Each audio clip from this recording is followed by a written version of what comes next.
David Bay here from MuscularDevelopment.com here at the 2016 NPC Nationals. Just wrapped things up, and I am here with your middleweight winner, Julius Rumingan. Julius, you were shooting for the welterweight class here.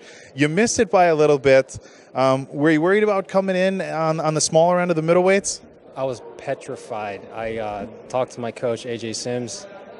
I told him, hey, I didn't make weight. My scale was off by 3 pounds. What do you want me to do? He says, what do you want to do? I said, I want to try to make it into welterweight. He said, well, we're gonna have to get you in the sauna. I'm like, oh no, 3 pounds, 4 pounds, no. He says, well, if you want to bump it to middles, best I can do is get you as conditioned as possible. He goes, don't worry about the weight. You know, your size makes up for it, even though you might be 10 pounds less. Your sheer size will make up for your weight. I'm like, okay, so let's do it. So, you know, he fed me. Unfortunately, when he kept feeding me, I just kept dropping. The more I ate, the more That's how it goes sometimes, you know? Yeah, I couldn't believe it. I was from 168 to 162. So you were competing. You were on stage at about 162 pounds. No more than 163, that's for sure. All right, so you're talking about giving up a good 13 pounds to the guys at the top end of the middleweights, probably a little bit more for the guys who just made weight rather at middleweight and got a little bit bigger. But the big thing is, and we'll touch on this a little bit, you didn't look any smaller than any of the middleweights, and this goes back to what we talk about so many times, guys. There's no scale on stage.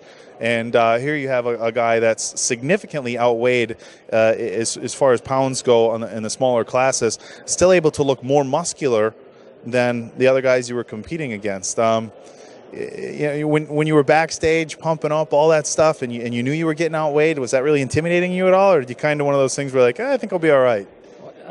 In the beginning, I was a little intimidated, but from what my coach told me, he said, don't even worry about your condition. Your glutes are coming in your hams. It's all about condition. Don't worry about size. I saw my competitors. Yeah, they were bigger. Don't get me wrong. They were bigger.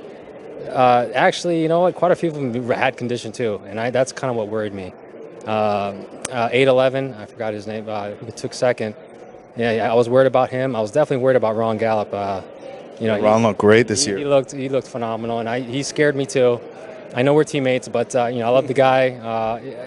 Luckily, I was able to beat him out for it. The guy who got second, he was definitely someone to really worry about. But yeah, I think he was saying he was in the 170 something when he came in, but I was able to edge him out too.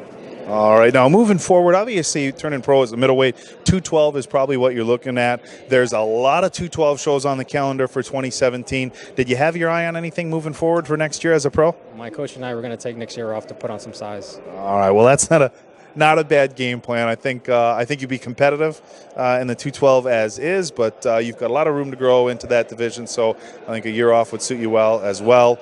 But that all being said, guys, you know, we're gonna wrap things up here. Let Julius get to celebrating his win. He's a little bummed about not winning the overall, but I told him, hey man, you're walking away here as not only a winner at the biggest amateur show in the country, but also an IFBB Pro card. Something to be incredibly happy about. But that's going to do it for us, guys. David Bay with Julius Rumingan. We're MuscularDevelopment.com here from the 2016 NPC National Championships.